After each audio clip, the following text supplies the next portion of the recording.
FSN Radio. It's all about what's next. Go to financialsurvivalnetwork.com and sign up for your free weekly newsletter. You'll also get 3 free reports. The Financial Survival Network. It's all about what's next.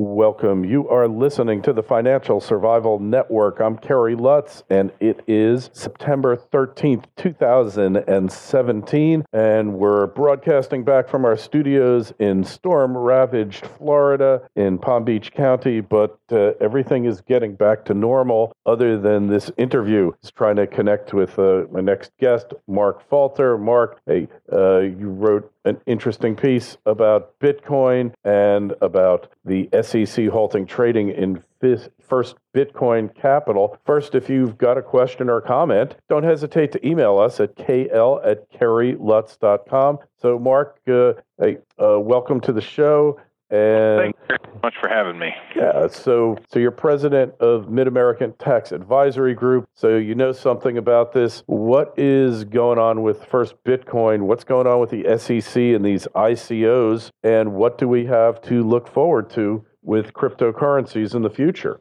What's happening right now? Now, of course, they halted, as you know, trading on that, and they reinstituted it back again. But what's happening now, okay, backing up even further than that, of course, Bitcoins, to give you I think they're definitely here to stay. The problem with them is there's not a lot of regulation on these things. It's kind of like trying to regulate the internet. It's impossible. It's a worldwide thing. And this cryptocurrency is obviously international, and it's not regulated by anything. So the fear that I had when it first came out was the fact that it would be a venue of money laundering, and could be a lot of shenanigans going on with it. And so what's happening is most, if not all, of the ICOs now are having to be scrutinized before they go live, because the issue is not so much with Bitcoin itself as much as it is with some of these alternative currencies. There's almost 800 different coins out there right now, and some of these coins, I mean, it's amazing. You can put $1 in today and check it and it'd be worth $10 tomorrow. So some of these are the opposite direction too.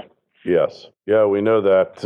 I call them kleptocurrencies. And in fact, in China, where they just banned ICOs and banned Bitcoin exchanges, they supposedly said that 90% of the cryptocurrencies out there were fraudulent. Right. I think it's a little low myself. The last count I had was 1,000 of them, but I don't know how many are really trading. And to me, it's like the South Sea bubble or tulip mania. And good analogy there. Yeah. You know, I even said we need a tulip-backed cryptocurrency so it can have some real value. Right?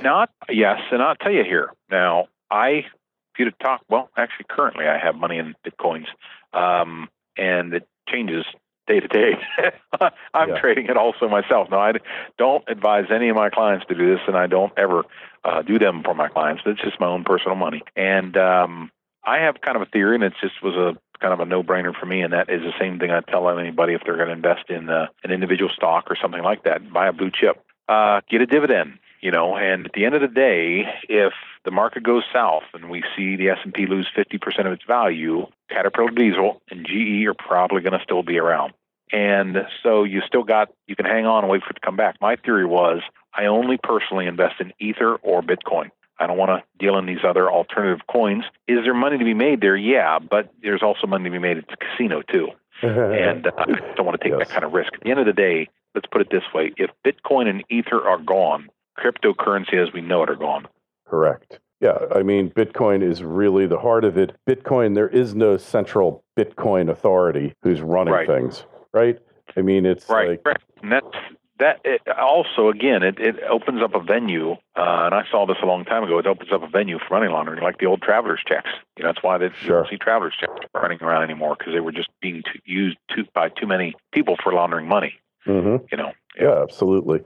Well, we've seen that over and over again, but, you know, like what the government defines as money laundering, you know, that definition's gotten a little too way out there. They've been a little too aggressive. I mean, if you get caught driving with $50,000 in your car, you're automatically a money launderer. I mean, what is with that? here, Mark. I mean, is that right? The other day, I did not know that you are not allowed, so legally, a lot of people do it, you are not allowed to take U.S. currency out of circulation. So if you take $3,000 and put it in your gun safe for a year, technically that's not legal. I did not know that until someone told me. I doubted them on it, and I checked it out. And so, yeah, you're right. Sometimes they go a little too far with that. Yeah, for sure. So, and, I don't want to get into the whole war on drugs and the futility of it and everything else, and erosion of our freedoms due to overzealousness of the government to stop, this evil money laundering, whether it exists or not. But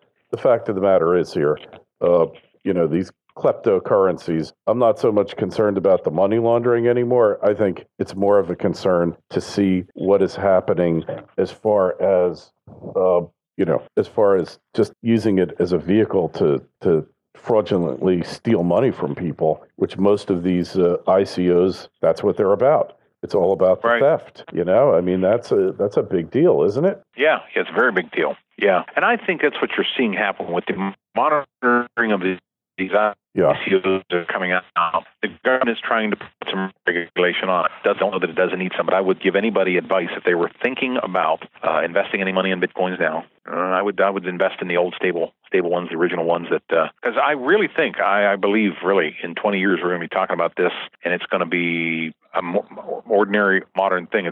I similarize it to the little chip you have on your credit card. I did a radio show on this at one time, a little chip on the credit card. We are just now, if you go into a gas station and use that little chip, you can't not use that chip. You got to use that chip. Well, Europe has been there for 5 years.